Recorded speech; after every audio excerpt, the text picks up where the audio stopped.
अमोल कोल्हे यांची भूमिका असलेला शिवपुत्र संभाजी या महानाट्य आयोजन देखील वाढदिवसानिमित्त संगमनेर शहरावर करण्यात आले। यावेळी अमोल कोल्हे यांनी महानाट्य सुरू असताना विलक्षण योगायोगाने सांगितलं की छत्रपती संभाजीनगर महाराजांच्या वेशात एंट्री घेत असताना राष्ट्रवादी काँग्रेस पक्षाचा निर्णय आला असं कोल्हे म्हणाले। स्टेजवर येताच औरंगजेबाच्या मोठ्या ताकदीने स्वराज्यावर चालून आले असा पहिला सीन होता असे कोल्हे म्हणाले। दिल्लीच्या तख्तासमोर महाराष्ट्र झुकत नाही आणि झुकणारही नाही असे अमोल कोल्हेंनी यावेळी म्हटलं आहे।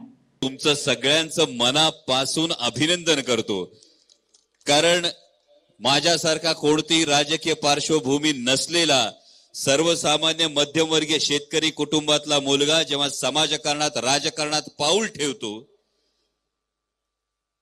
तेव्हा आम्ही आदर्श शोधत असतो। साहेब, आपल्याला कोणासारखं व्हायचंय याचा आमच्यासारखी मुलं जेव्हा आदर्श शोधतात तेव्हा आमच्या समोर महाराष्ट्राच्या सध्याच्या राजकीय क्षितिजावर जी हाताच्या बोटावर मोजण्यासारखी नावं आहेत त्यामध्ये आदरणीय बाळासाहेबजी थोरात यांचं नाव प्रामुख्याने समोर दिसतं।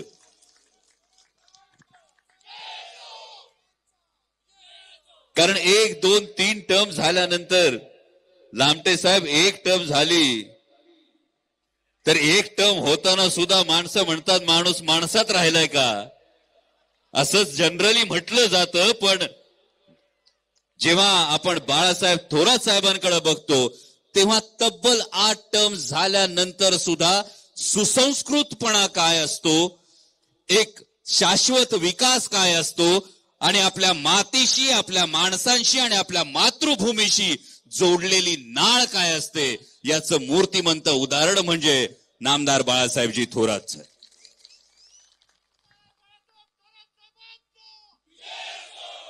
आणि म्हणून मी स्वतःला भाग्यवान समजतो की बाळासाहेब थोरातांच्या वाढदिवसाच्या निमित्तानं त्यांच्या सगळ्या मित्रपरिवारानं हे जे देखणं आयोजन केलंय, मी तुमच्या सगळ्यांचं मनापासून कौतुक करतो। कारण हे महानाट्य, त्याचा अवाढव्यपणा, त्याचा पसारा हा सगळा तुम्ही बघता आहात आणि तालुक्याच्या ठिकाणी खूप अभावानं हे महानाट्य आयोजित करता येतं आणि रोज एवढ्या मोठ्या संख्येनं आपण सर्वजण या महानाट्याला दाद देत असताना आपल्या संपूर्ण नियोजनाचं मी मनापासून कौतुक करतो आणि मनापासून मी तुमच्या वतीनं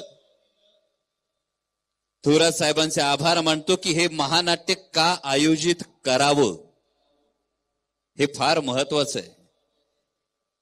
कारण गेले 3 दिवस तुम्ही जे बघता आहात या स्टेजवर जो इतिहास आपण दाखवण्याचा प्रयत्न करतोय हा इतिहास तोच आहे, हा आपल्या मातीचा इतिहास आहे आणि या इतिहासातून एक प्रेरणा घ्यायची आहे की दिल्लीच्या तख्तासमोर महाराष्ट्र झुकत नाही। दिल्लीच्या तख्तासमोर महाराष्ट्र झुकला नाही, झुकणार नाही।